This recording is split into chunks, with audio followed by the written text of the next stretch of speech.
두 번째 수업은요, 부등식은 어떻게 풀까요? 우리 x 빼기 2가 0보다 크다라는 부등식이 있다고 해요. 여기에서 x의 범위를 알기 위해서는 어떻게 하면 좋을까요?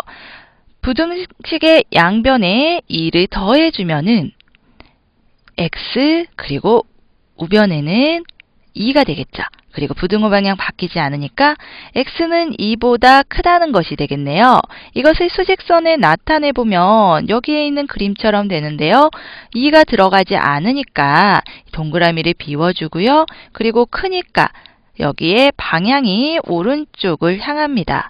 그리고 이번에는 여기에서 x 빼기 2가 0보다 크거나 같아. 자, 이럴 때는 어떡하나요? 이때는 양변에 2를 더해주게 되면 x는 2보다 크거나 같아네요.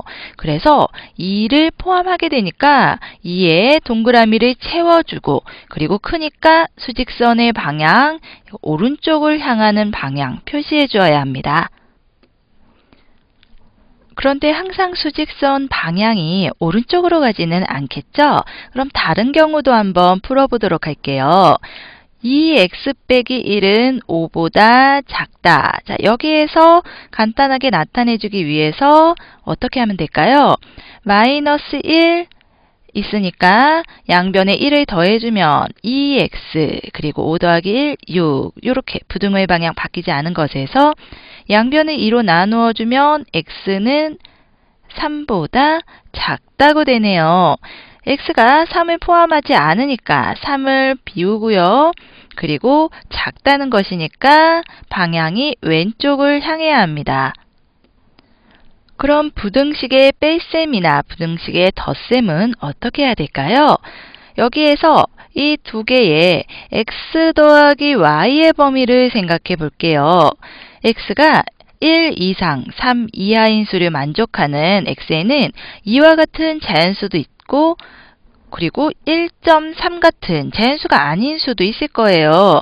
하지만 1이 이 부등식을 만족하는 x의 최소값이고 그리고 3이 최대값이라는 것은 분명하죠. 그래서 여기에서 어떻게 볼 수 있을까요? x 더하기 y는 서로 최소값끼리 더해주면 최소값이 되겠죠? 그래서 최소값 5보다 크거나 같을 거고요. 그리고 최대값 3과 6 더해주면 최대값의 합보다 작거나 같을 겁니다. 이것은 뺄셈에서도 똑같은데요. 뺄셈에서도 x 빼기 y의 최소값 그리고 x 빼기 y의 최대값 범위의 사이가 되겠죠.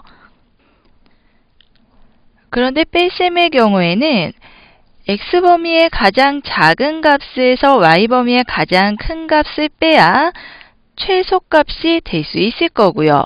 그리고 x 범위의 가장 큰 값에서 y 범위 가장 작은 값을 빼야 최대값이 된다는 것에 주의해서 풀어야 합니다.